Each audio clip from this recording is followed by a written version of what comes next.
Let's look at an expression that looks very simple, but becomes confusing the moment you try to solve it. This one catches a lot of people.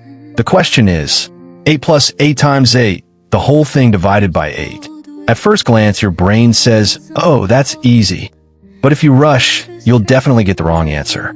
Let's walk through the common mistake first. Some people look at the fraction and think, well, 8 plus 8 equals 16. Then 16 times 8 equals 128. And 128 divided by 8 equals 16. So they quickly say the answer is 16. But that's not correct. And here's why. We have to use the order of operations, PEMDAS, parentheses first, exponents, then multiplication or division from left to right, and finally addition or subtraction from left to right.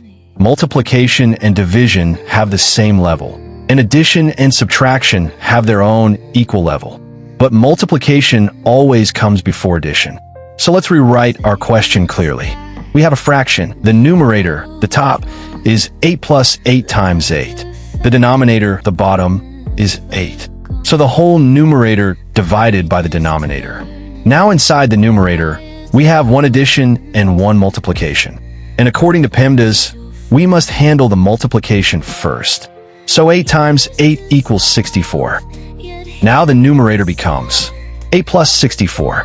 And 8 plus 64 equals 72. So the entire expression now becomes 72 divided by 8. And 72 divided by 8 equals 9. So the correct final answer to this problem is 9. Now before you go, here's your challenge problem.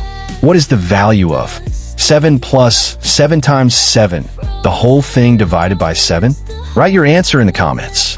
And if you enjoyed this explanation, don't forget to like, share, and subscribe.